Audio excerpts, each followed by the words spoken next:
चलिए, equivalent weight वाला जो पोर्शन है उसका पहला क्वेश्चन 57 बताऊं डायरेक्टली। चलिए बेटा, क्वेश्चन रीड कर लिए। क्वेश्चन में लिखा है कि एक ट्राई बेसिक एसिड है जिसका मॉलिक्यूलर वेट W दे दिया है, इसके इक्विवेलेंट वेट का फॉर्मूला बताइए। तो पहले बताओ, इक्विवेलेंट वेट का फॉर्मूला क्या होता है? Molecular weight upon N factor, यही तो होता है ना बेटा। फॉर्मूला ध्यान रखना। हाँ, एक मिनट। इक्विवेलेंट वेट का फॉर्मूला होता है MW, यानी molecular weight upon N factor. Molecular weight दे दिया बेटा W, और लिख दिया है कि ट्राई बेसिक एसिड है, यानी एसिड की बेसिसिटी कितनी हो जाएगी? 3। पढ़ा गया है एसिड की जो बेसिसिटी होती है वो भी किसको रिप्रेजेंट करती है? एन फैक्टर को। तो आंसर कितना हो गया? W/3 हो गया। स्ट्रेट है ये। प्रियांशु आया बेटा? पक्का? सोच लिए? सोचोगे कि सॉल्व करोगे? Question number 58। चलिए, लिखा है AEM और N। ए का मतलब दे दिया एटॉमिक वेट है, ई का मतलब दे दिया इक्विवेलेंट मास है, एम का मतलब मॉलिक्यूलर वेट दे दिया है, और एन का मतलब वैलेंसी दे दिया है। करेक्ट रिलेशनशिप बताना है इसमें। तो जल्दी आइए, करेक्ट रिलेशनशिप।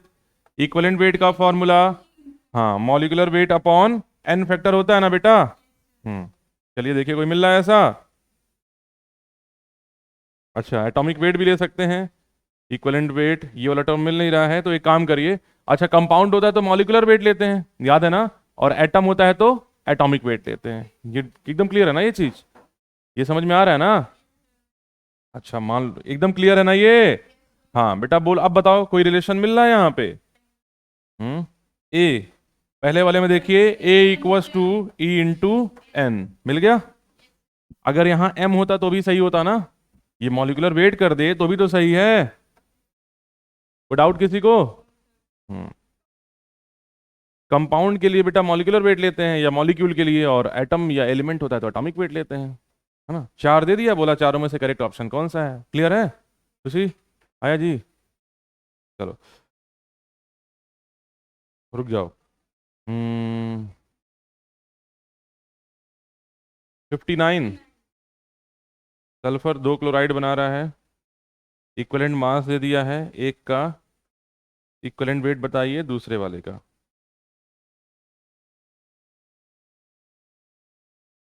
हम्म हाँ, सल्फर 2 क्लोराइड बना रहा है, H2 और Cl2। H2Cl2 और HCl2, यही दे दिया ना बेटा। इक्विवेलेंट मास बोल दिया है सल्फर का, HCl2 में है 16। इक्विवेलेंट मास बताइए सल्फर का, H2Cl2 में है। रुक जाइए, इसको अभी लॉ ऑफ इक्विवेलेंस बताना है ये। गोला बना लो अलग से, ये पढ़ाना अभी, सबको पढ़ाएंगे अभी। लॉ ऑफ इक्विवेलेंस है ना। Equivalent weight of sulphur. Hmm equivalent weight sulphur का दे दिया है सल्फर डाइऑक्साइड में 8। Equivalent weight of sulphur in sulphur trioxide.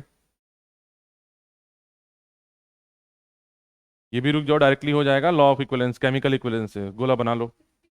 हाँ बेटा, ये सब स्ट्रेट फॉर्मूले पे है, अभी बस बता दे रहे हैं, हो जाएगा। 61 वाला बेटा, एलिमेंट की कौन सी प्रॉपर्टी वेरिएबल नहीं होती है? एटॉमिक।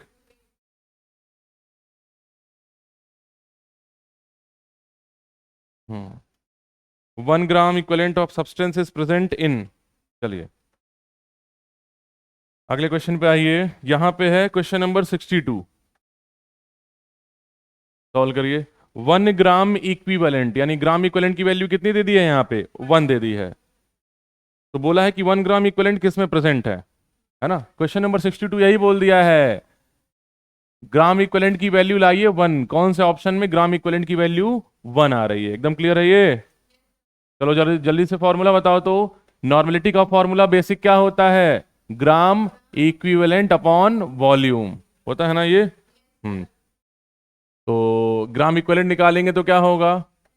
N/V। चलिए, पहले ऑप्शन में दे दिया है यहाँ पे, आ गया 0.225 मोल ऑफ O2, है ना। अच्छा, ग्राम इक्विवेलेंट को तोड़ेंगे तो फिर क्या बनेगा? Molecular weight upon N factor, sorry equivalent weight upon mass upon equivalent weight, यही बनेगा ना यार। ग्राम इक्विवेलेंट का एक और फॉर्मूला पढ़ा गया था ना, मास अपॉन इक्विवेलेंट वेट। क्लियर है ये चीज, कोई डाउट नहीं ना है। और यार और ब्रेक करेंगे तो जरा ये बताओ, इक्विवेलेंट वेट की जगह क्या लिख सकते हैं हम लोग? Molecular weight upon N factor. N factor को ऊपर भेज दें, कोई प्रॉब्लम? एकदम क्लियर है ना ये? एकदम फॉर्मूला क्लियर है ना? ये वाला पढ़िए बेटा formula, normality equals to gram equivalent. Gram equivalent निकालोगे तो क्या होगा? N into V. और ग्राम इक्विवेलेंट का एक और फॉर्मूला बताया था आपको, given mass upon equivalent wait, है ये, देखो कॉपी में। तो एक काम किया जाए, यहां से जो मोल्स दिए हुए ऑक्सीजन के, यहां से मास निकाल लिया जाए। ये मास कौन सा है? गिवन मास। सुहानी देखी, मिला? इसको बेचारी को फॉर्मूला में डाउट है, रुक जाओ एक फॉर्मूला रिकॉल करवा दें बच्ची को पूरा। आ गया क्या आंसर? फॉर्मूला रिकॉल करवा दें? मिल गया ना? चलिए अब जरा सॉल्व करिए। देखिए कौन से ऑप्शन में ग्राम इक्विवेलेंट आ रहा है? 1 मोल हो गया, यहां से मास निकाल लो। O2 का एन फैक्टर 2। O2 है बेटा, एक ऑक्सीजन का एन फैक्टर 2, दो का कितना होगा? 4। यार ऑक्सी O2 है ना। चलिए करिए, हाँ चलिए आप सॉल्व करिए, देखिए सॉल्व करिए। तब तक हम कैलकुलेट करने 1.25।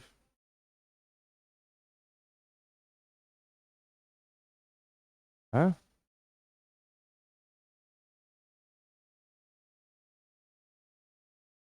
0.25। हाँ देखो एक और सुनो, डायरेक्टली यहां से फॉर्मूला एक और बना दे बेटा। मास अपॉन मोलर मास क्या होता है? मोल होता है ना। यानी ग्राम इक्विवेलेंट का एक और फॉर्मूला बन जाएगा, मोल इनटू एन फैक्टर। चलिए अब ग्राम इक्विवेलेंट निकालते चले जाइए, सबका मोल दिया है ना। ईशान सॉल्व करो बेटा। ग्राम इक्विवेलेंट का ये फॉर्मूला नोट कर लो, 0.25 इंटू 4 पॉइंट मास। हाँ पहला ही है, पहला ही है बेटा, पहला ही है। हाँ सही है, आसान है ना, बस देखो फॉर्मूला है, एक लाइन का ये सब क्वेश्चन है। हाँ दिव्यांशी, ये वाला पुट करके, मतलब यहाँ से मास निकाल लियो। हाँ ठीक है, चलो बेटा बता दें इसको। देखो बेटा, बोला है कौन से ऑप्शन में ग्राम इक्विवेलेंट 1 आ रहा है, तो ग्राम इक्विवेलेंट का बेसिक फॉर्मूला बताओ। गिवन मास, यही है ना, चलो यहां पूरा लिख दे रहे हैं, गिवन मास, हाँ अपॉन मोलर मास, या गिवन मास अपॉन, अच्छा पूरा यहां लिख दें कि पहले एक बार ऐसे लिख दें, अपॉन इक्विवेलेंट वेट। ये बेसिक फॉर्मूला पढ़ा गया था हम लोग। गिवन मास को और इक्विवेलेंट वेट को तोड़ देंगे आप, तो गिवन मास तो गिवन मास ही रहेगा। इक्विवेलेंट वेट का फॉर्मूला होता है molar mass upon N factor. भाई एन फैक्टर को ऊपर ले जाएं तो रेसिप्रोकल हो जाएगा ना ये इसका। अब जरा बताइए directly, given mass upon molar mass किसके इक्वल होता है? मोल के। यानी ग्राम इक्विवेलेंट का एक और शानदार फॉर्मूला आपको मिला, मोल इंटू एन फैक्टर। आ गया? चलिए पहले ऑप्शन में मोल कितना दिया है? 0.25। अच्छा, जिन बच्चों को प्रॉब्लम है कि O2 का एन फैक्टर कैसे क्या होगा, तो जरा ये आइए। O2 O है, ऑक्सीजन की वैलेंसी कितनी होती है बेटा? 2 होती है। ऑक्सीजन पे चार्ज कितना आता है? 2 माइनस आता है ना। आपको बताया था कि एन फैक्टर होता क्या है, किसी भी कंपाउंड में जितना भी प्लस या जितना भी माइनस चार्ज हो वही उसका एन फैक्टर होता है। बोलिए क्लियर है? एक ऑक्सीजन का एन फैक्टर कितना हो गया? 2। यहाँ पे कितने ऑक्सीजन है? 2 है ना, तो टोटल एन फैक्टर कितना होगा? 4। पुट कर लीजिए, 0.25 इंटू 4 कितना आएगा? 1। आ गया ऑप्शन। प्रिंस, अरे प्रिंस कह रहे हैं, वो क्या नाम है? प्रियांशु, प्रियांशु आया बाबू? सुहानी आ रहा है ना? समझ गए ना वो? कौन सा चुनाव लड़ना है उसको? अच्छा दूसरे वाले का बता दीजिए, ग्राम इक्विवेलेंट कितना आएगा दूसरे ऑप्शन का? 0 पॉइंट, हाँ 0.25 फोर जा, हाँ 2 सही है। तीसरे वाले का, तीसरे वाले का? हम्म, हाँ सही है। चलिए, हाँ भाई 8 इंटू 4 आ गया ना? ठीक हो गया पहला वाला ऑप्शन। न्यूट्रलाइजेशन नहीं पढ़ा है ना अभी हम? रुक जाओ, गोला बनाओ इसको। ये 63, 63 अरे, कब पढ़ी? तो सर तो बोले थे कि कंसंट्रेशन। सर बोलते कुछ और है, करते कुछ और है। एकदम अक्षय कुमार की तरह नहीं है। अक्षय कुमार की तरह नहीं है सर। चलिए, अब इसके बाद हमको टॉपिक पढ़ाना पड़ेगा तभी होगा। चलिए टॉपिक पढ़ा दें। हम्म, इधर का। हाँ।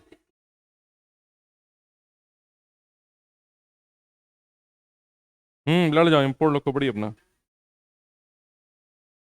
हम्म,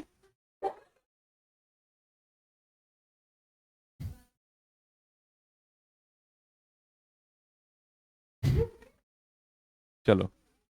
हाँ, बाकी बच्चे को क्लास। नहीं, वो तो कंपलसरी नहीं ना, नीट वालों का ना बस बेसिकली ये। लॉस नहीं, ये काबिलियत है। चलो। चलो बेटा, तो अगला टॉपिक भी पढ़ा दें हम। आएंगे वो तो फिर से एक बार रिकॉल हो जाएगा, तुम लोग का तैयार हो जाएगा और अच्छे से, है ना। इसी का पार्ट है, लास्ट पार्ट जो उस दिन बोले थे कि अभी एक और रह गया है। तो हेडिंग लिखिएगा, कॉन्सेप्ट ऑफ डाइल्यूशन।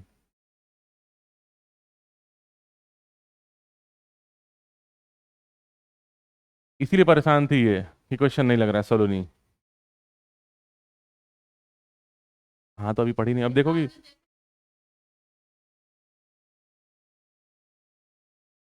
ये गलत है ना। चलो फिलहाल बेटा, डाइल्यूशन का मतलब क्या होता है बेटा? क्या? पानी मिलाना, है ना। अच्छा मान लो यार, 1 लीटर हम वाटर ले लिए, उसमें शुगर ऐड कर लिए 500 ग्राम। ध्यान दीजिएगा, यहाँ से रिजल्ट मिलता है ये। 500 ग्राम शुगर ऐड कर लिया हम लोगों ने। उसको डाइल्यूट कर रहे हैं, यानी क्या मिला रहे हैं उसमें? पानी। पानी मिलाएंगे तो क्या सॉल्यूट यानी शुगर का अमाउंट चेंज होगा कि कांस्टेंट रहेगा? शुगर का अमाउंट बेटा तो उतना ही रहेगा ना। आप लिए थे शुरुआत में ½ kg 500 ग्राम, अभी भी तो उतना ही रहेगा ना। एकदम क्लियर हो रहा है ना। और डाइल्यूशन का मतलब एक ही होता है, वॉल्यूम को इंक्रीज कर देना या टू ऐड वाटर। एकदम क्लियर है। वाटर होता है क्या है, सॉल्यूट है कि सॉल्वेंट? सॉल्वेंट है ना, जो घोलता है वो सॉल्वेंट, जो घुलता है वो सॉल्यूट। अच्छा, यानी कॉन्सेप्ट ये निकल के आया कि जब भी डाइल्यूट करेंगे तो केवल वॉल्यूम बढ़ेगा, सॉल्वेंट का अमाउंट चेंज होगा, सॉल्यूट के अमाउंट पे कोई फर्क पड़ेगा? सॉल्यूट के अमाउंट पे कोई फर्क नहीं पड़ेगा, तो सॉल्यूट के मास पे कोई फर्क पड़ेगा? नहीं, सॉल्यूट के मास पे कोई फर्क नहीं पड़ेगा तो क्या सॉल्यूट के मोल्स पे फर्क पड़ेगा? सॉल्यूट के मोल पे फर्क नहीं पड़ेगा तो क्या सॉल्यूट के ग्राम इक्विवेलेंट पे कोई फर्क पड़ेगा? नहीं। तो कुल मिला के याद ये रखना है कि सॉल्यूट को घंटा फर्क पड़ेगा। याद रहेगा ना। कुछ फर्क नहीं पड़ेगा सॉल्यूट को। और ये रिजल्ट है, जेईई मेंस में स्ट्रेट क्वेश्चन आया हुआ था थ्योरेटिकल फॉर्म पे, है ना। यानी कोई पूछ दे और जब भी हम लोग डाइल्यूशन करेंगे तो क्या सॉल्यूट का ग्राम इक्विवेलेंट सेम होगा कि चेंज हो जाएगा? सॉल्यूट का मोल, सॉल्यूट का मास, बस याद रहेगा ना ये। चलिए फिलहाल, सॉल्यूट कांस्टेंट, सॉल्वेंट ही बदलेगा, है ना। तो डाइल्यूशन का मतलब क्या है? ऐड वाटर या ऐड सॉल्वेंट। और सॉल्वेंट या वाटर ऐड करेंगे तो क्या बढ़ेगा? केवल वॉल्यूम बढ़ेगा। क्लियर है। और सॉल्वेंट का अमाउंट बढ़ जाएगा। आ रहा है ना।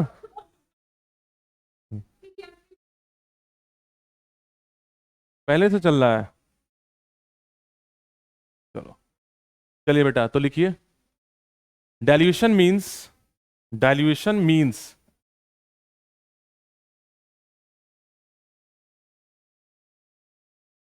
To add water, to add water और solvent.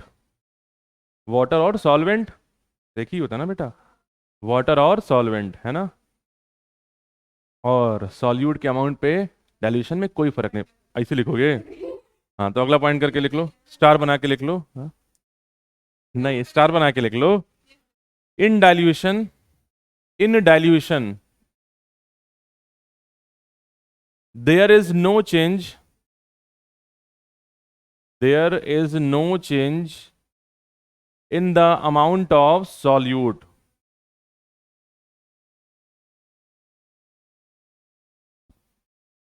In the amount of solute, है ना। और ये सॉल्यूट का अमाउंट किस किस टर्म पे बेसिकली आएगा? Moles of solute and gram equivalent of solute. यानी ये दोनों हमेशा डाइल्यूशन में क्या होंगे? कांस्टेंट होंगे, है ना।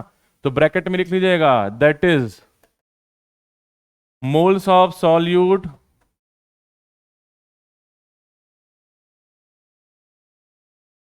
और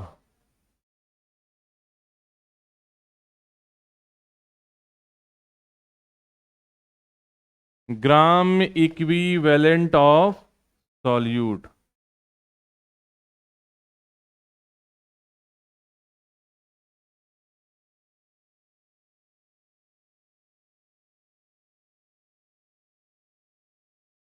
चलो, डाइल्यूशन का दो कंडीशन हम लोग को पढ़ना होता है।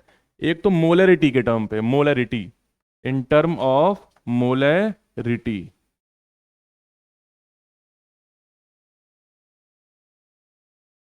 मोलरिटी का सिंबल बेटा कैपिटल एम। ये क्या बताता है? Moles of solute in 1 litre of solution. चलो, चलो दो भगोना ले लिया जाए इसको मोलरिटी को समझने के लिए। भगोना, बर्तन, कढ़ाई, भदेली, भगोना अच्छा लगता है ना। हाँ हाँ बेटा, मान लो एक बीकर ले लिया गया, भगोना ले लिया गया, प्रियांशु का है ये, ठीक है। इस बीकर में वॉल्यूम सोल्यूशन का कितना है बेटा? V1 है ना। और मान लीजिए सोल्यूशन का कोई कंसंट्रेशन है, और वो कंसंट्रेशन बेटा मोलरिटी के टर्म पे कितना हो जाएगा? M1। कहीं कोई कष्ट किसी को? नहीं ना। डाइल्यूशन करने का मतलब क्या होता है? पानी मिलाना। बताओ, डाइल्यूट करोगे तो क्या सॉल्यूट के मोल्स पे कोई चेंजिंग आएगी? नहीं आएगी। लेकिन डाइल्यूट करोगे तो वॉल्यूम तो चेंज होगा। V1 से कितना हो गया? और ऑब्वियस सी बात है, वॉल्यूम चेंज होगा तो कंसंट्रेशन भी तो चेंज होगा। कंसंट्रेशन कितना हो जाएगा? M2। एकदम क्लियर है। परंतु इस बात का आपको इल्म रहे, सॉल्यूट का मोल हमेशा क्या होगा? कांस्टेंट होगा। Number of solute before dilution equals to number of moles after dilution. Formula बस याद रखना है। एकदम क्लियर है ना ये? चलिए, अभी भी पढ़ के आया गया है कि जब भी डाइल्यूशन होगा तो सॉल्यूट के मोल्स पे कोई फर्क नहीं पड़ेगा। बोलो, कहीं कोई डाउट है किसी को? हाँ। क्या? ड्यूरिंग डाइल्यूशन, हाँ बेटा। तो रुक जाइए रुक जाइए रुक जाइए, पहले समझ लो, क्योंकि कुछ ऐसा है नहीं स्पेशल, बस फॉर्मूला आपको याद रहेगा, क्वेश्चन लग जाएगा। दो लाइन का क्वेश्चन है ये। तो यार, अगर सॉल्यूट के मोल पे कोई फर्क नहीं पड़ेगा तो ऐसे लिख सकते हैं, number of moles of solute before dilution.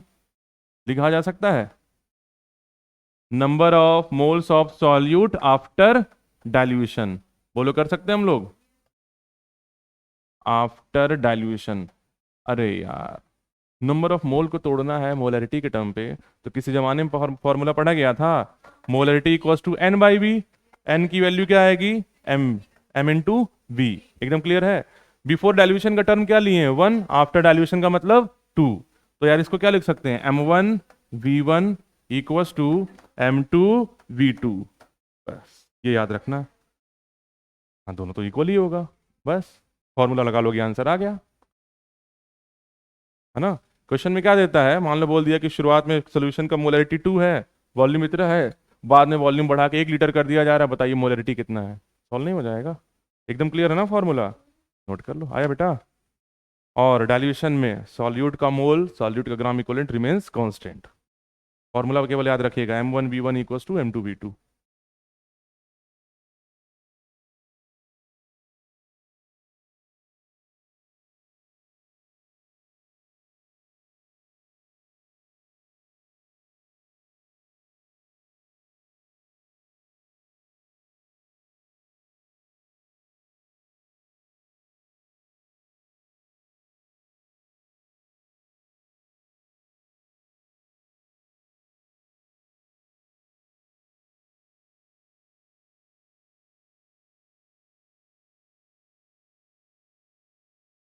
हो गया?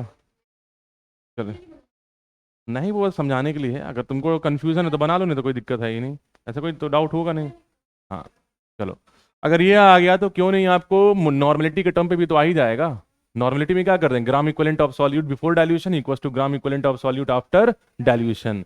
और ग्राम इक्विवेलेंट का फॉर्मूला तोड़ेंगे तो क्या आएगा? N into V. अभी भी पढ़ के आया गया है नॉर्मेलिटी का formula, gram equivalent of solute upon volume. तो कोई आपसे पूछ ले बेटा ग्राम इक्विवेलेंट ऑफ सॉल्यूट का फार्मूला क्या होगा, तो क्या बोलोगी? N इंटू वी होगा। क्लियर है? तो N1 V1 equals to N2 V2। उसके पहले क्या लिखेंगे? Gram equivalent of solute before dilution equals to after dilution. बन गया फॉर्मूला, टॉपिक खत्म। हाँ रुको, ऐसा लिखना, लेकिन ये सब मत लिखो, यहां से लिखना, इन टर्म ऑफ नॉर्मेलिटी, क्या नाम है हीरो तुम्हारा? सर अंकुर यादव? अंकुर यादव, अच्छा। कौन से बोर्ड से? सीबीएसई। कब रिजल्ट आ रहा है? रिजल्ट कब आ रहा है? लास्ट में?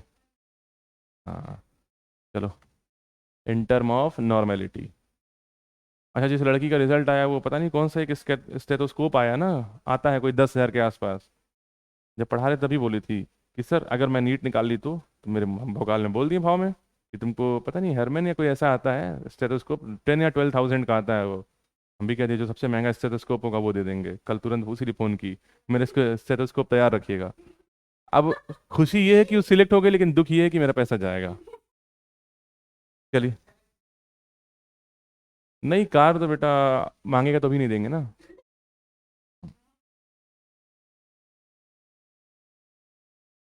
एक लड़की से शर्त लगा था, वो 1 2 साल ड्रॉप की है कि सर इस बार निकल गया तो हम कहे जो बोलो तो।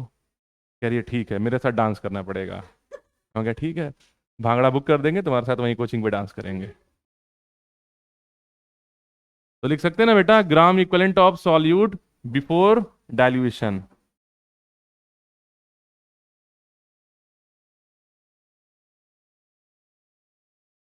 Equals to gram equivalent of solute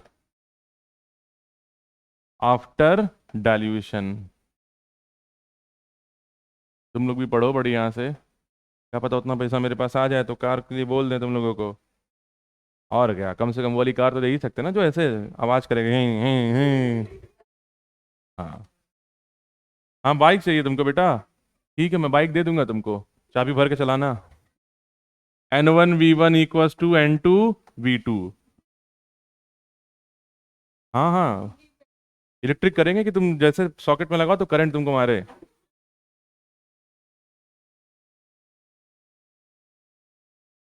हाँ।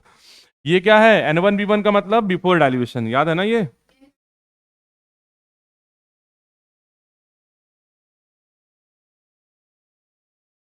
हाँ बेटा, सब सेम है बेटा। इसमें बोलता है ना, 3 वेरिएबल दे देगा, 3 वेरिएबल देगा, एक अननोन होगा, बस बोल देगा कि डाइल्यूट कर रहे हैं, वॉल्यूम बढ़ा रहे हैं, कंसंट्रेशन चेंज कर दे रहे हैं। समझ जाओगी क्वेश्चन लेके। अभी क्वेश्चन भी करवा दे रहे हैं आपको, बिना क्वेश्चन करवाए तो होना नहीं है, ये सब टॉपिक ऐसा है। हो गया ये? चलिए। जो बालिका तुम लोग छोड़ी थी, न्यूट्रलाइजेशन। नहीं, कॉन्सेप्ट ऑफ मिक्सिंग पहले लिख लो। कॉन्सेप्ट ऑफ मिक्सिंग आसान सा है, ये सब बहुत आसान सा पार्ट है ये।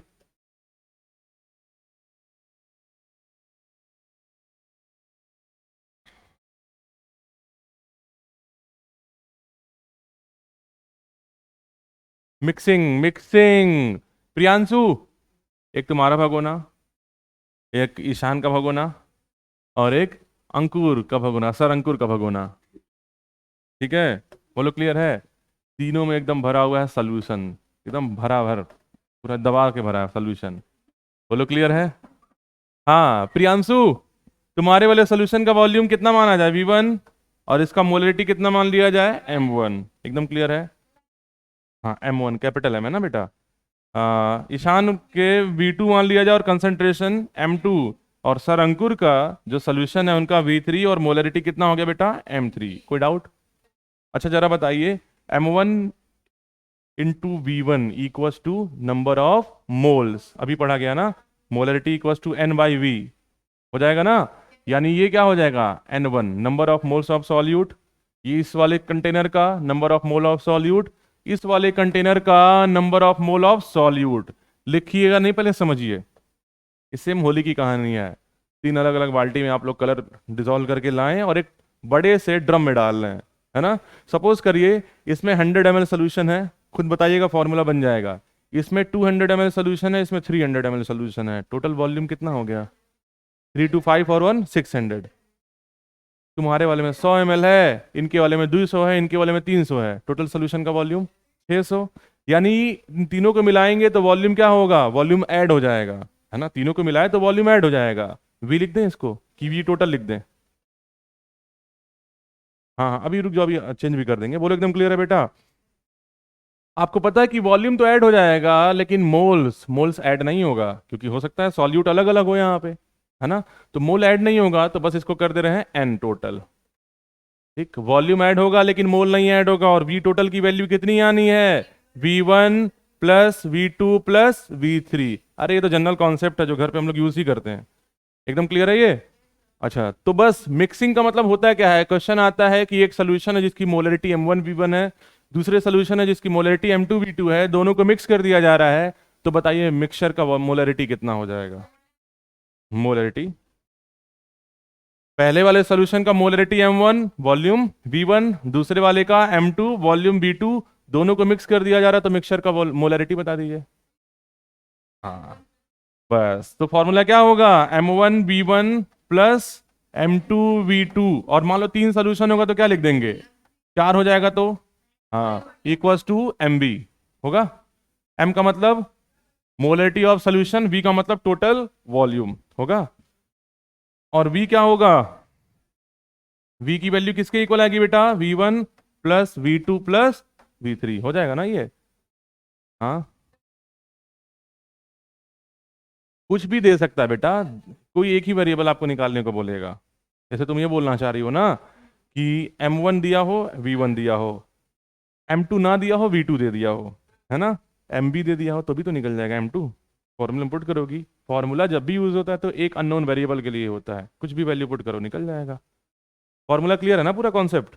हाँ, चलिए लास्ट, उसके बाद फिर सीट पे आ जाए हम लोग, सीट पे तो बैठे ही हो तुम लोग। हाँ, यहाँ पे नहीं तो किसी एक पर्टिकुलर का मोल बोलेगा, हो सकता है सोल्यूशन का मोल निकालने को बोल दे आपसे। हाँ, तो हो सकता है यहाँ से M1V1 से मोल नहीं निकल जाएगा बेटा, हो जाएगा ना। मोलरिटी का फॉर्मूला क्या पढ़ी हो, बढ़िया क्वेश्चन में से पूछी हो, N/V होता है ना। मान लो M1 दे दिया है, V1 दे दिया है, तो बताओ N1 नहीं निकल जाएगा, M1 इंटू V1 आ जाएगा ना। तो सोल्यूशन है, कोई बात नहीं, तब तुम नॉर्मल ऐसे फॉर्मूला लगाओगी, है ना। मोलरिटी निकाल लोगी, बोलो हाँ। मोलरिटी निकाल लोगी तो मोलरिटी का फॉर्मूला यूज कर लो, number of mole upon volume. Molarity तो आ चुका है तुम्हारा ऑलरेडी फॉर्मूले से, वॉल्यूम तो आपको मिल जाएगा, टोटल ऐड कर दोगी, नंबर ऑफ मोल्स निकल जाएगा। अरे कुछ ही आया समझ में, बेचारी लगती है कि अभी यूज में प्लेबे से आई है, तुरंत एडमिशन हुआ है इसका। इनोसेंट है कि इस खतरनाक टाइप की लड़की है ये। हाँ, आज तक यहाँ इनोसेंटली रहती है ना। हाँ वो तो बात सही है, कंडीशनल। चलो बेटा लास्ट कॉन्सेप्ट,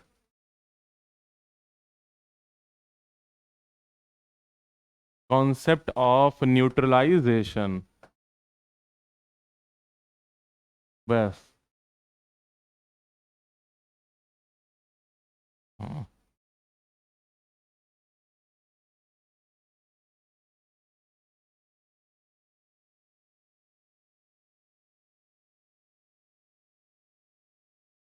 बेटा न्यूट्रलाइजेशन पढ़े हो ना 10th में तुम लोग, क्या होता है। हम्म, हाँ हाँ। देखो न्यूट्रलाइजेशन दो तरह का होता है, एक होता है कंप्लीट न्यूट्रलाइजेशन और एक होता है इनकम्प्लीट न्यूट्रलाइजेशन। समझ लो, एक तरह के न्यूट्रलाइजेशन का मतलब एक तरह का लड़ाई है ना। दो लोग हैं, दोनों का पावर सेम है, तो बताओ मैच पूरी तरह से ड्रॉ हो गया, न्यूट्रल हो गया ना। तो यहाँ पे बेसिकली हम लोग को पढ़ना है कंप्लीट न्यूट्रलाइजेशन का कॉन्सेप्ट। याद रहे, कंप्लीट न्यूट्रलाइजेशन में एसिड और बेस दोनों स्ट्रांग होंगे या तो दोनों क्या होंगे, वीक होंगे, यानी दोनों का स्ट्रेंथ क्या होना चाहिए, सेम होना चाहिए। क्लियर है। अगर एक भी स्ट्रांग हो गया तो डोमिनेशन उसी का होगा। सपोज करिए एसिड स्ट्रांग है, बेस वीक है, तो बताइए न्यूट्रलाइजेशन तो होगा लेकिन सोल्यूशन कैसा बनेगा, एसिडिक। बेस स्ट्रांग है, एसिड वीक है, तो सोल्यूशन बेसिक हो गया। एकदम क्लियर है ना ये चीज। तो यार न्यूट्रलाइजेशन का आपको मतलब पता है कि जब भी एसिड और बेस रिएक्ट करते हैं और सॉल्ट और वाटर का फॉर्मेशन होता है, तो उस रिएक्शन को हम लोग क्या बोलते हैं, न्यूट्रलाइजेशन। जरा ये बताइए न्यूट्रलाइजेशन एक एक्सोथर्मिक रिएक्शन है कि एंडोथर्मिक है। एक्सो, क्योंकि हीट रिलीज होती है इसमें। सिंपल, किसी भी रिएक्शन में अगर एसिड या बेस आ जाएगा तो हमेशा क्या हो जाएगा, वो न्यूट्रलाइजेशन। एक्सोथर्मिक, सॉरी न्यूट्रलाइजेशन कह रहे हैं, एक्सोथर्मिक। एक्सोथर्मिक में हीट रिलीज होती है कि हीट एब्जॉर्ब होती है। एक्स वर्ड बता चुके हैं, एक्स लग गया तो निकल गया, यही होता है ना बेटा। तो लिखो पहले न्यूट्रलाइजेशन का डेफिनेशन लिख लो। When acid and base react together, when acid and base react together,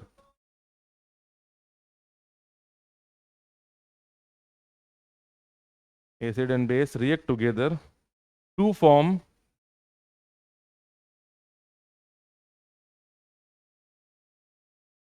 salt and water,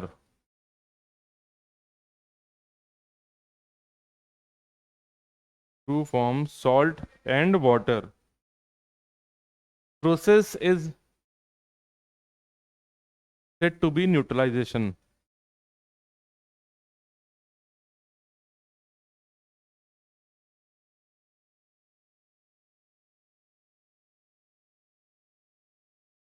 हो गया बेटा? हाँ, उसके बाद लिख लीजिएगा इट इज एक्सोथर्मिक रिएक्शन या एक्सोथर्मिक इन नेचर।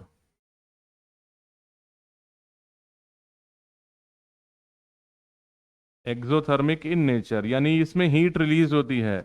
और चलो थोड़ा सा एक बार और थोड़ा एक्स्ट्रा पढ़ लिया जाए, अभी आप जानते नहीं हैं इस टर्म को, लेकिन याद रखिएगा जब भी बेटा प्रोसेस एक्सोथर्मिक होता है तो डेल्टा ई की वैल्यू क्या होगी? नेगेटिव होगी। डेल्टा ई को बोलते हैं इंटरनल एनर्जी, बस जान लो, आगे पढ़ेंगे हम लोग। डेल्टा एच की वैल्यू क्या हो जाएगी? नेगेटिव हो जाएगी, बस याद रख लीजिए। डेल्टा ई होता है इंटरनल एनर्जी, डेल्टा एच होता है एंथैल्पी। एंथैल्पी है ना, ये होता है एंथैल्पी। दोनों एनर्जी ही होता है। तुम खुद बताओ यार, अगर सिस्टम से यानी हमारी बॉडी से हीट रिलीज हो जाएगी तो पहले से एनर्जी कम होगी कि बढ़ेगी? तो निगेटिव हो गया ना वो, है ना। और डेल्टा ई को क्या बोलते हैं? Internal energy.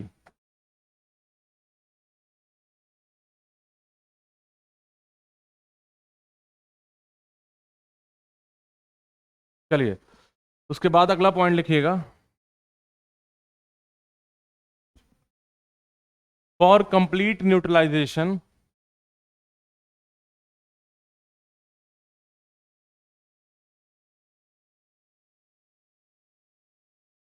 For complete neutralization acid and base both are strong, acid and base both are strong.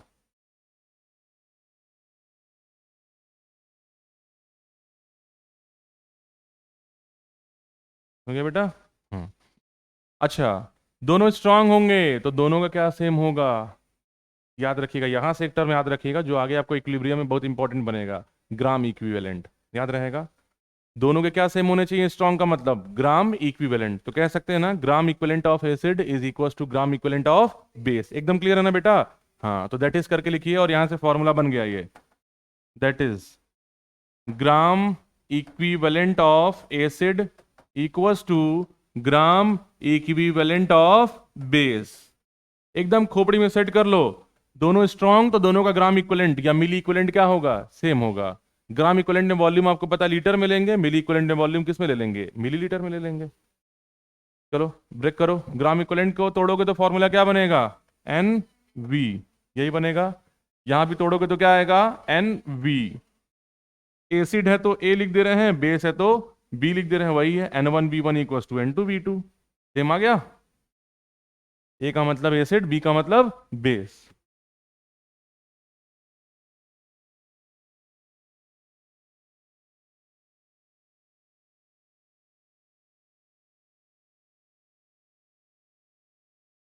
हो गया? चलिए अगला पॉइंट, इसके बाद लिखिए इफ ग्राम इक्विवेलेंट। अच्छा बेटा, ग्राम इक्विवेलेंट की जगह मिली इक्विवेलेंट आएगा तो भी तो सेम बन जाएगा ना, बस डिफरेंस क्या होगा? वॉल्यूम की यूनिट में। मिली इक्विवेलेंट में वॉल्यूम किस में लेंगे? ml में लेंगे। याद है, लिखवा चुके हैं ऑलरेडी ये फॉर्मूला, तो लिख सकते हैं if gram equivalent of acid greater than gram equivalent of base. तो जरा बताओ सोल्यूशन क्या न्यूट्रलाइज होगा कंप्लीटली? नहीं, दोनों बराबर होगा तभी न्यूट्रलाइजेशन होगा। अब बताइए सोल्यूशन कैसा दिखेगा? एसिडिक, है ना। भाई एसिड का अमाउंट ज्यादा है तो सोल्यूशन क्या हो गया? एसिडिक। बेस ज्यादा तो बेसिक।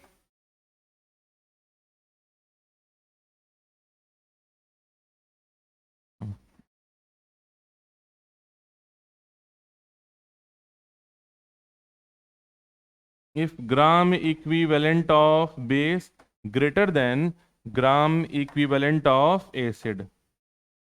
बेसिक, तुम कितने तेज हो, I am proud of you.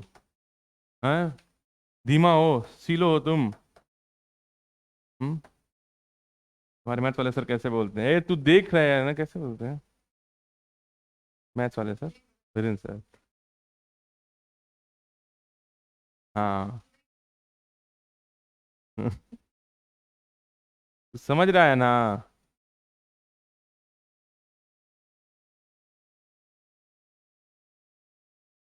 नहीं ऐसा नहीं बोलते, ही हम मॉडिफाई किए हैं, मजाक कर रहे थे, अच्छा लगता है उनके मुंह से ये सब वर्ड। है तो तब सर से स्पोर्ट्स खेलें अब। चलो अब क्वेश्चन किया जाए बेटा, एकदम क्लियर है ना। अच्छा, कुल मिला के याद रहे, मिली इक्विवेलेंट निकाल लेंगे आप। हाँ, तो ग्राम इक्विवेलेंट की जगह सपोज करो कभी आ गया, if milliequivalent of acid is greater than milliequivalent of base, find nature of solution. Acidic याद रहेगा ना, मिली इक्विवेलेंट में बस क्या करना है, वॉल्यूम किस में लेंगे, मिलीलीटर में लेंगे, एकदम क्लियर है। तो एक बार फिर से रिकॉल करवाने के लिए लिख दें यहाँ पे, मिली इक्विवेलेंट का कोई पूछ दे फॉर्मूला क्या है तो क्या बोलोगे, नॉर्मेलिटी इनटू वॉल्यूम, परंतु वॉल्यूम की यूनिट किस में आएगी, एमएल में। चलो आया जाए फिर से अपने क्वेश्चंस पे हम लोग।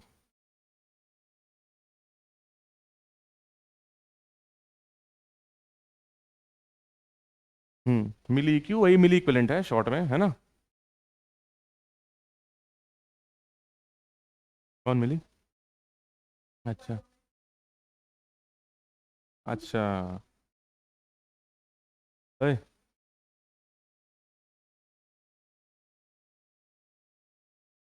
कोचिंग की वो है क्या नाम है, कौन बने थे वो। अरे नहीं यार, जो रोबो था ना, रोबोट में कौन था, चिट्टी। चलो पगली। चलो एक पहले आसान सा क्वेश्चन कर लो बेटा, 60 वाला, थोड़े थे इसको, 60 वाला पहले कर लीजिए, आसान सा है, फिर आइए टॉपिक पे। अंकुर को समझ में आ रहा है, सही में कौन से स्कूल से थे ये, रौनक पान मसाला। चलो, रौनक पान मसाला। चलो बेटा, लिखा है सल्फर दो ऑक्साइड बना रहा है, ध्यान दीजिएगा क्वेश्चन में है सल्फर फॉर्म्स टू ऑक्साइड, यही दे दिया है। पहला है S2Cl2, यार ये तो स्ट्रेट है, बिना किसी कॉन्सेप्ट का हो जा रहा है, नॉर्मल है ये क्वेश्चन। 60 अच्छा, ये 59 कर लो इसको, 59 है बेटा। तुम लोग कौन सा ची कर रही हो, लिखी कहाँ हो। अरे यार ठीक है, बुढ़ा गए थोड़ा सा असर नहीं होगा। चलो, नहीं अभी कहाँ, तुम मजाक भी ना करे कोई।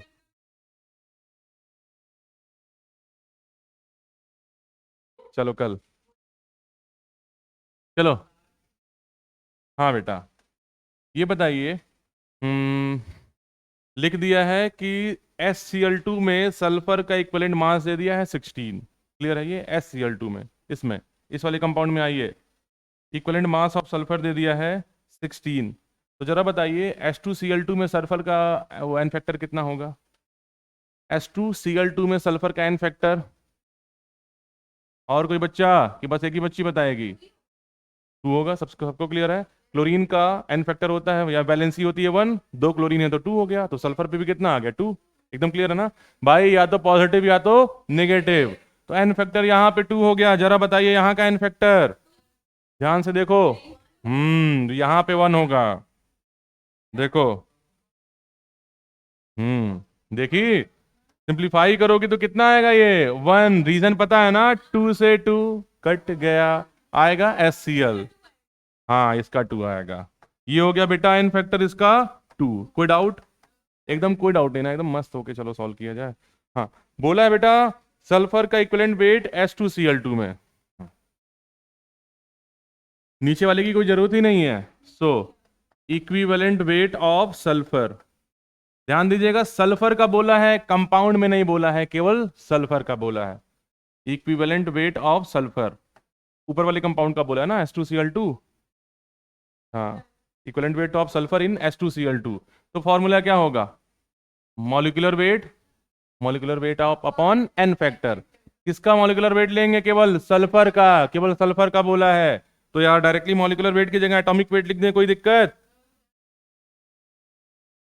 नहीं। एटॉमिक वेट एटम का होगा, मॉलिक्यूलर वेट मॉलिक्यूल का होगा। जैसे हाँ कंपाउंड आ गया ना बेटा। तो मैं लिख दूँ 32, हाँ। एटॉमिक आ गया, आगे आंसर है ऑप्शन में, atomic weight of sulphur upon N factor. Solve करिए, कितना हो गया? आ गया आंसर, आसान है।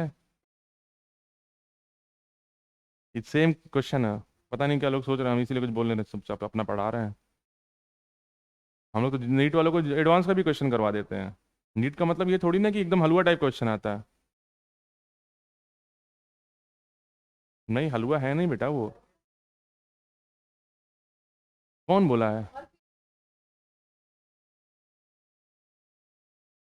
इतना आसान होता तो बच्चे बताओ पहले अटेम्प्ट में क्यों नहीं मार देते? हाँ ठीक है, कम in comparison to NEET JEE, JEE नहीं एडवांस टफ होता है। जेई मेंस और नीट का मतलब थोड़ा सा ही 19-20 का फर्क है, ज़्यादा नहीं फर्क है। अगर मान लो नीट में क्वेश्चंस का लेवल 19 है तो उसका 20 है। एडवांस का तो अलग, वो तो अलग ही लेवल है एडवांस। लेकिन इसका मतलब इसीलिए हम लोग क्वेश्चन जब भी मेरे कोचिंग में ये है, जेई मेंस और नीट के क्वेश्चन को पैरेलली सॉल्व कराते हैं। क्योंकि अगर केवल आसान ही कराएंगे तो टफ वाला कहाँ आ गया कब आ गया को आप कर नहीं पाएंगे। अभी बहुत सारे ऐसे क्वेश्चन हैं जो सेम क्वेश्चन जेई मेंस में है और नीट के में भी हैं। अभी कई सारे क्वेश्चंस करवाएंगे। ये हो गया बेटा, आ गया, एकदम क्लियर है ना? चलिए। हम्म, चलो question number 60, 60 equivalent weight of sulphur in SO2 दे दिया 8। सल्फर ट्राइऑक्साइड में।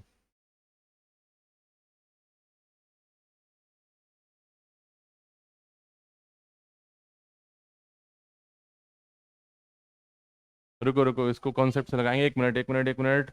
Molecular weight upon N factor, SO2 में हो गया 8।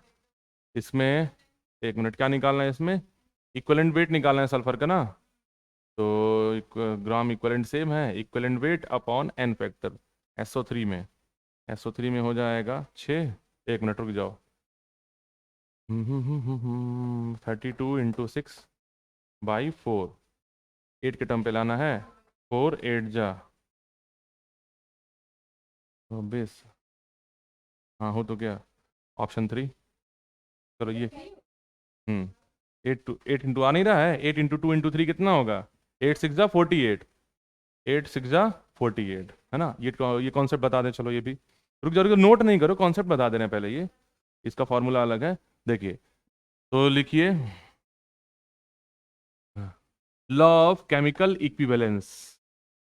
बहुत आसान है ये, law of chemical equivalence.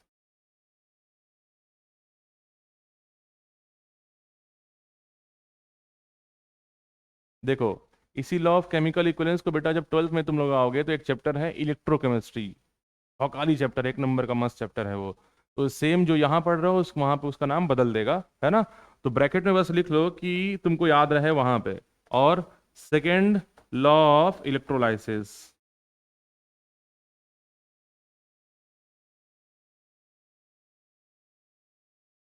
Lysis या फराडे सेकेंड लॉ। हाँ, अरे तो वो दूसरा था, यहाँ दूसरा पढ़ोगी ना, फराडेज सेकेंड लॉ। हाँ यहाँ न्यूमेरिकल बेसिस पे आ जाएगा ना, थ्योरेटिकल तो है ही, न्यूमेरिकल आ जाएगा। तो दिमाग से एक चीज़ निकाल लीजिए, अगर आपको कोई पर्टिकुलर एग्जाम निकालना है तो आपको हर ऑलमोस्ट एग्जाम्स के उस लेवल के या उससे थोड़े हाई लेवल के क्वेश्चंस को सॉल्व करना ही है। नीट का मतलब ये नहीं कि केवल नीट का सॉल्व करोगे तो माइंड ग्रो ही नहीं कर पाएगा, वैसे ही रह जाएंगे। हो गया? चलो बेटा, हाँ। केमिकल इक्विवेलेंस लॉ कहता क्या है कि एक एलिमेंट अगर दो डिफरेंट कंपाउंड बनाएगा, सुनते रहिएगा, एक एलिमेंट अगर दो डिफरेंट कंपाउंड बनाएगा तो उस एलिमेंट का ग्राम इक्विवेलेंट दोनों कंपाउंड में सेम, कांस्टेंट वही है। यानी gram equivalent of a element in first compound equals to gram equivalent of that element in second compound. मतलब gram equivalent is equals to gram equivalent. आ रहा है समझ में? आ रहा है ना? चलो दोनों कंपाउंड में उस एलिमेंट का ग्राम इक्विवेलेंट सेम आया। सुन लिखो, अरे न्यूट्रलाइजेशन की तरह ये न्यूट्रलाइजेशन ही है पूरा ये। लिखिए लिखिए, if one element, if one element, फिर आंसर लिखो ना। If one element forms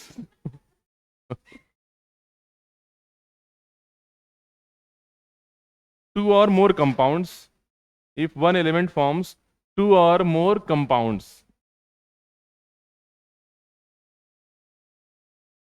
then its gram equivalent,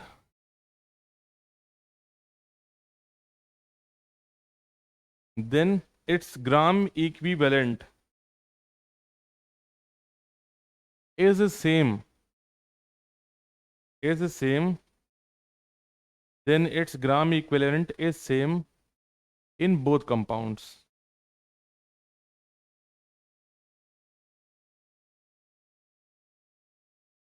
चलिए बस आइए, यानी लिख सकते हैं ना यार, ग्राम equivalent of a element first compound, ऐसे शॉर्ट में लिख दे, समझ जाओगे ना। पहले कंपाउंड में ग्राम इक्विवेलेंट एक एलिमेंट का सेम होगा दूसरे कंपाउंड में, ग्राम equivalent of that element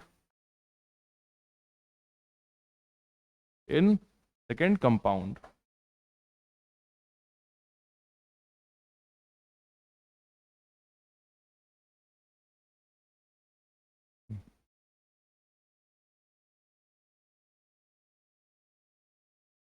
simple वही N1V1 इक्वल्स टू N2V2 वाला कॉन्सेप्ट है पूरा, है ना, कुछ नहीं चेंजिंग नहीं है।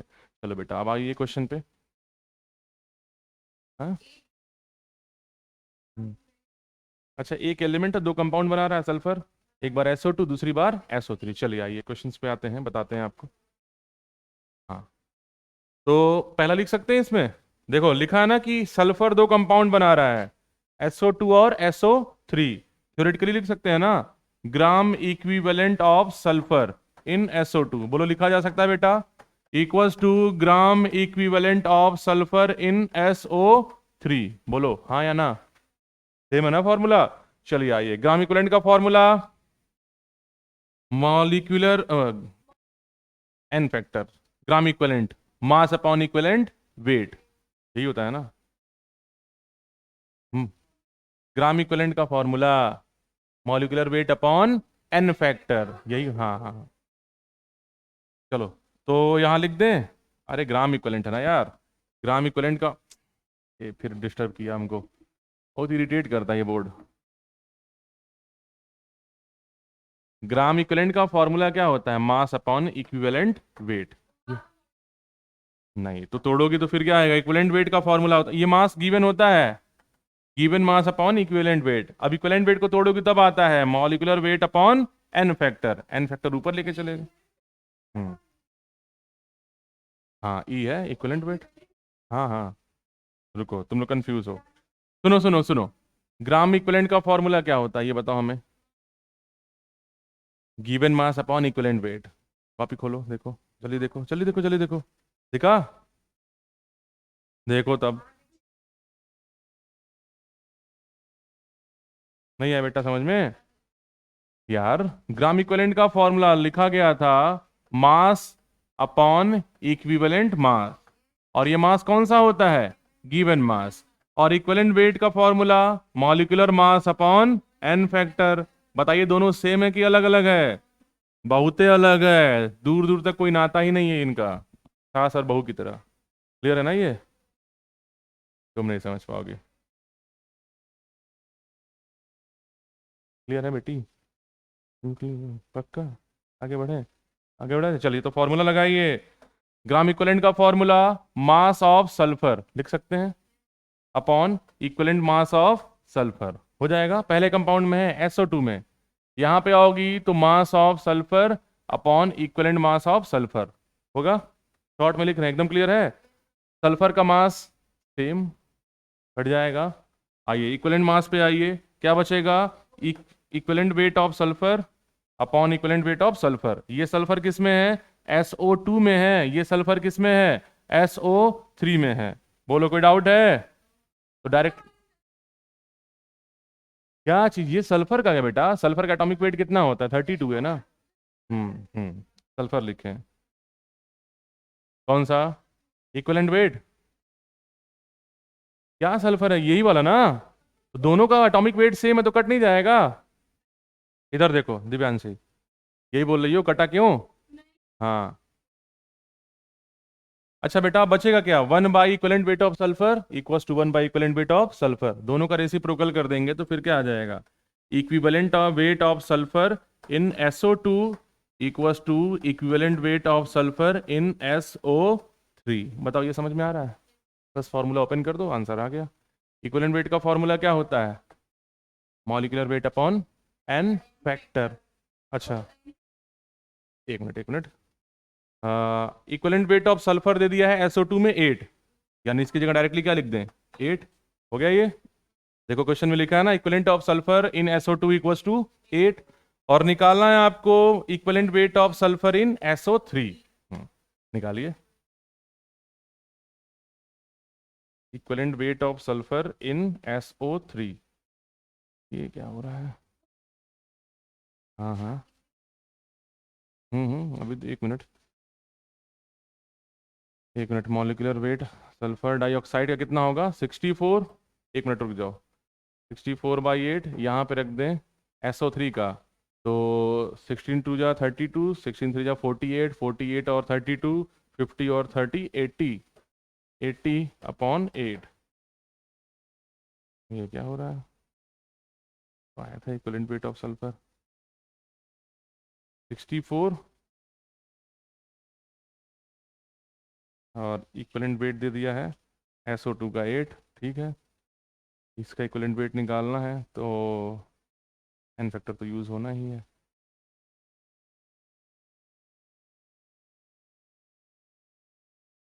हम्म अगर यहाँ पे कर दें तो ये डायरेक्टली आ रहा है 8।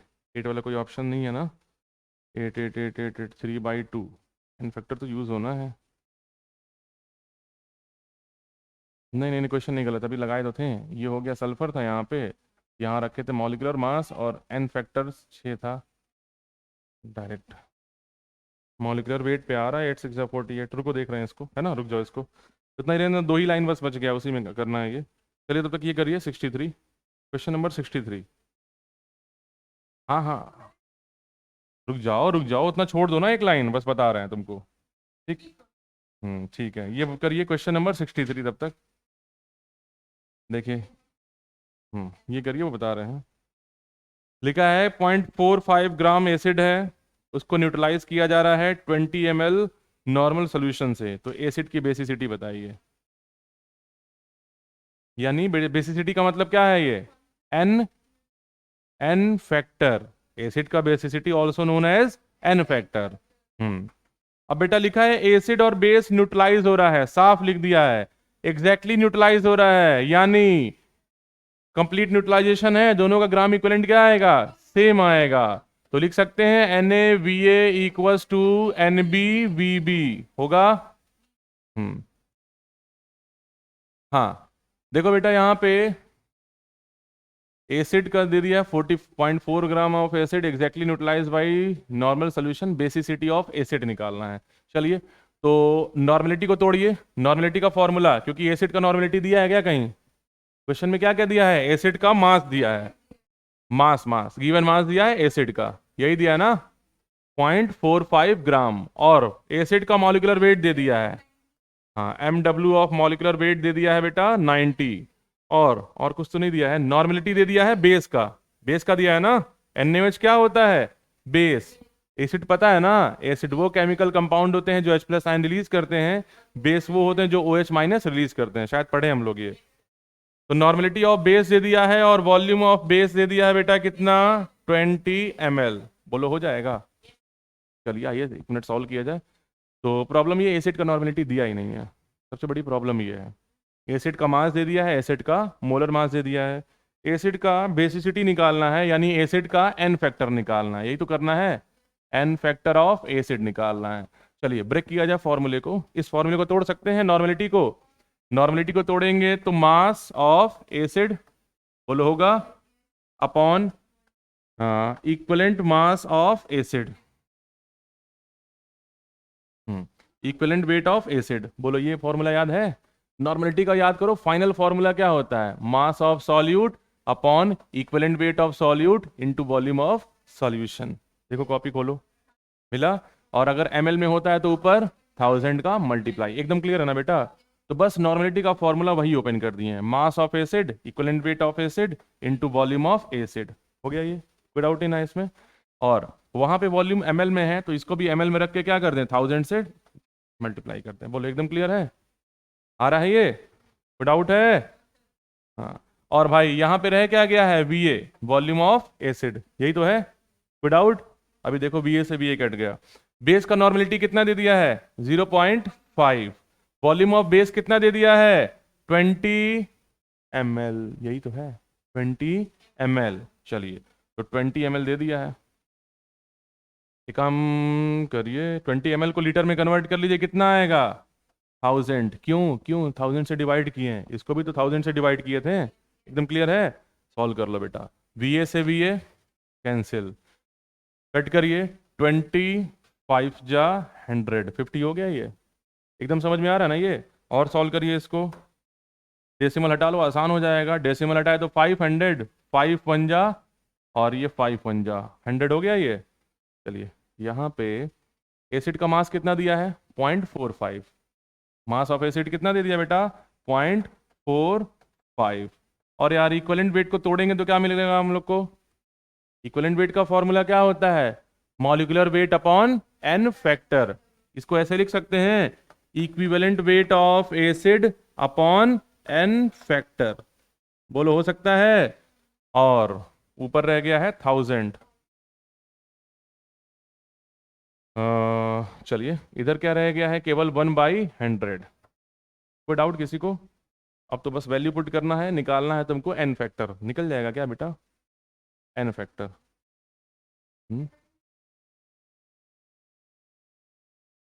क्या दिया है यहाँ पे, बेसिसिटी निकालना है तो इक्विवेलेंट वेट, कोई बात नहीं, इक्विवेलेंट वेट हो गया। एक मिनट, अभी क्लियर है? Given mass upon equivalent mass. अब यहाँ पे ब्रेक करोगे, इक्विवेलेंट वेट निकाल लोगे तो एन फैक्टर आ जाएगा ना। यहाँ तक क्लियर है पूरा? यार यही होगा ना, मास अपॉन इक्विवेलेंट वेट। हाँ चलिए सॉल्व करिए इसको। इक्विवेलेंट वेट निकालिए एसिड का। इक्विवेलेंट वेट का फॉर्मूला क्या बनेगा, इसको इधर ले जाएंगे तो इसको इधर ले जाएंगे, यही तो करेंगे। 0.45 इंटू 1000 इंटू 100, यही आएगा। इक्विवेलेंट वेट को तोड़ोगे तो क्या आएगा, molecular mass upon N factor. चलिए molecular weight upon N factor, और इसको सॉल्व करिए, कितना आएगा, 4 5 3 2 5 3 0, 45,000 हो गया। एन फैक्टर निकाल लो। मॉलिक्यूलर मास कितना दिया था एसिड का, 90 दिया था, रख लीजिए 90 अपॉन एन फैक्टर। बस आंसर आ गया ये, 45,000। बस बस बस घबराओ नहीं, आ जा रहा बेटा। 0 से 0 कैंसिल, 9 1 जा 9, 5 जा कितना आ गया, 500। यही आ रहा है ना? हाँ, और कोई दिया ही नहीं है। 1 2 3 4 0.45।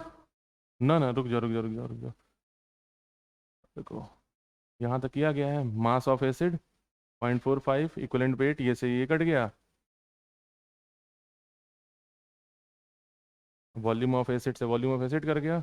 वॉल्यूम दे दिया है बेस का 20 ml, 20 ml। चलो ठीक है, ये भी कट गया, यही तो किया है। 0.45 अपॉन इक्विवेलेंट वेट, इसको सॉल्व किए हैं तो 0.5 और ये है 20, और शॉर्ट कर दें तो 25 जा 100, ये हो गया 10। इक्विवेलेंट वेट निकालोगे तो 0.45 अपॉन 10। इक्विवेलेंट वेट का फॉर्मूला, मॉलिक्यूलर वेट कितना दिया था इसका, 90। Molecular weight upon N factor 0.045, n factor आ गया 90 अपॉन 0.045। यार 3 जीरो से ये उड़ गया, 45 दून, कहीं कैलकुलेशन मिस्टेक कर दिए क्या? 2 आ रहा है क्या? 2 ऑप्शन में है? हाँ, कहीं कैलकुलेशन मिस्टेक हुआ है क्या? 5 ये कट किए हैं हम लोग, 25 जा 100, ठीक है। 50 आ गया, ये डेसिमल हटाए तो 0 आ गया, 5 1 जा ये हो गया, ठीक है।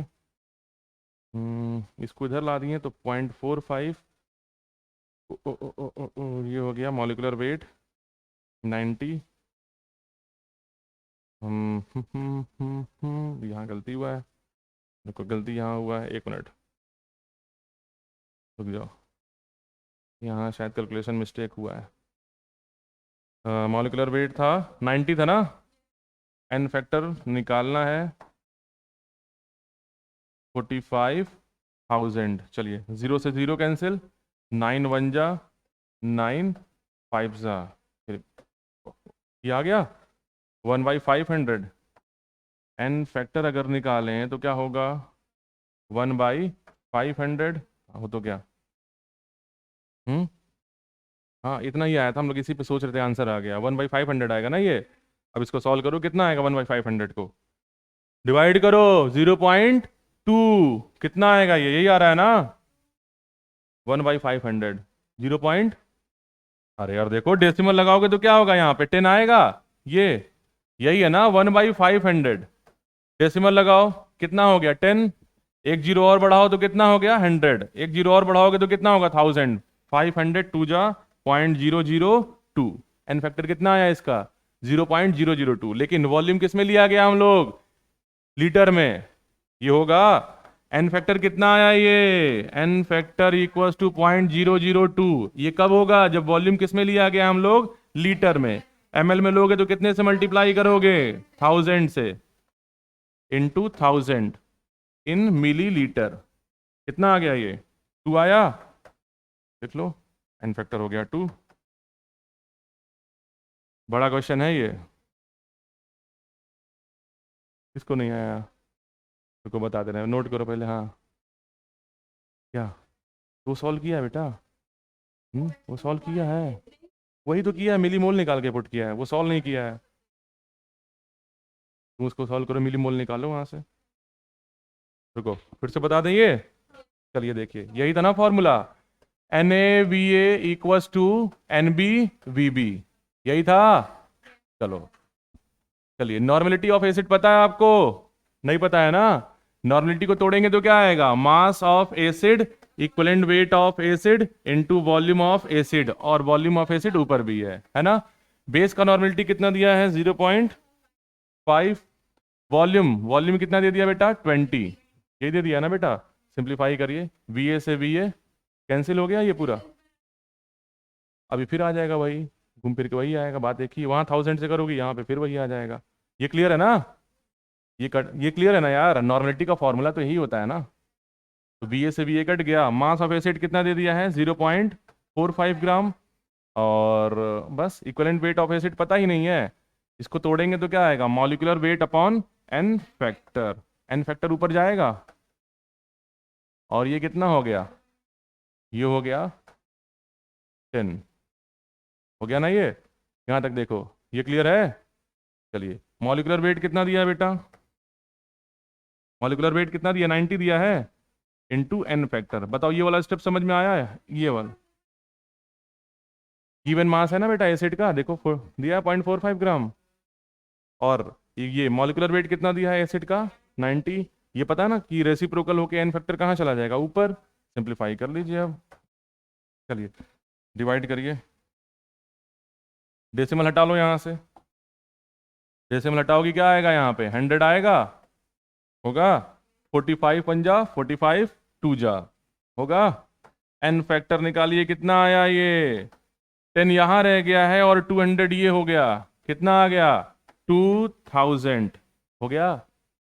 ये बोलो क्लियर है, किसमें आंसर निकाला गया है, मिलीलीटर में, डिवाइड कर दो 1000 से इन ml, और ग्राम इक्विवेलेंट किस में आता है, लीटर में आता है ना, तो n factor 2000 upon 1000 in litre, divide कर लो, कितना आ गया 2, नोट कर लो, वैसे देख रही हो मिली इक्विवेलेंट तो वही चीज़ है। यही है बेटा मिली इक्विवेलेंट, यही चीज़ निकाला है पूरा मिली इक्विवेलेंट, वो डायरेक्टली लिख दिया है, सॉल्व करोगी। लो स्टेप और कम कर दिए पहले से, यहीं से है ना शुरुआत। लो अब इससे छोटा नहीं हो पाएगा, पहले यहाँ से नोट कर लो। नहीं लिख लो, अले बगल से मांग लो। अब क्वेश्चन है ढंग का तो करवा ही रहे हैं। इसके बाद वाला थोड़ा हाँ बेटा, इसके बाद का क्वेश्चन, इसके बाद वाला आसान है। हम्म आप नोट करिए पहले।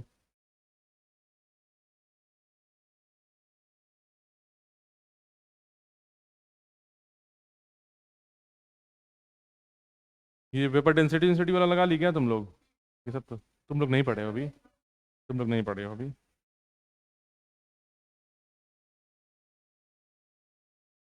अभी कहाँ पढ़ी हो तुम लोग? आई थी तो क्या पढ़ा रहे थे हम? मोल, मोल को ही शुरू ही किए थे फॉर्मूला, हमें लग रहा है मोल ही तो शुरू किए थे ना।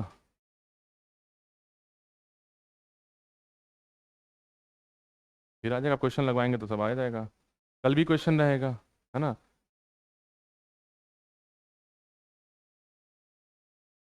कल भी क्वेश्चन ही लगवाएंगे, कल स्टार्टिंग का क्वेश्चन लगवा दें, स्टार्टिंग वाले। हम्म, चलो ठीक है, चलो यही हो जाएगा ना, मोल वोल वाले जो है। स्टैइकियोमेट्री में कंफ्यूजन हुआ होगा तुम लोग को, वो तो है। स्टैइकियोमेट्री के क्वेश्चन तो करवाना ही है। स्टैइकियोमेट्री लग जा रहा है।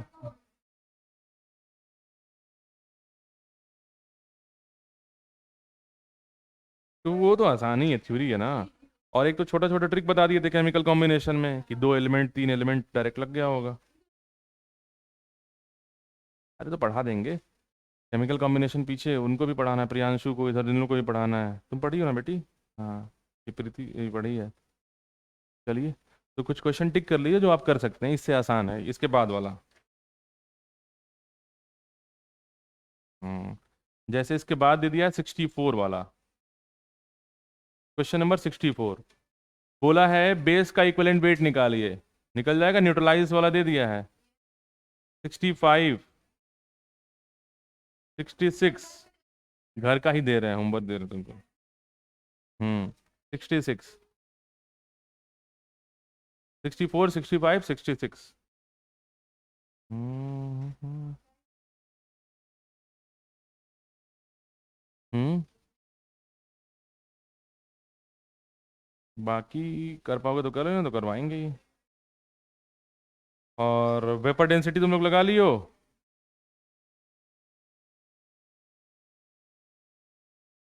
बस तुमको प्रॉब्लम है स्टाइकियोमेट्री में मोस्टली, इसमें तो इसमें क्वेश्चन ही, हाँ आप तो क्वेश्चन लगवाना शुरू किए हैं अब जाके इसमें भी। हाँ। हम्म हम्म हाँ